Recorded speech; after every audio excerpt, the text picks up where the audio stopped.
Iba conduciendo tranquilo cuando de pronto, a lo lejos aparece de la nada amistosamente al parecer un Firu, pero de pronto. Posición de ataque.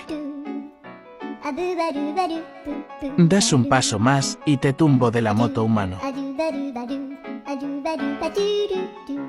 Su mamá, deja de joder, ven por acá Firulai. Y continuamos con la ruta.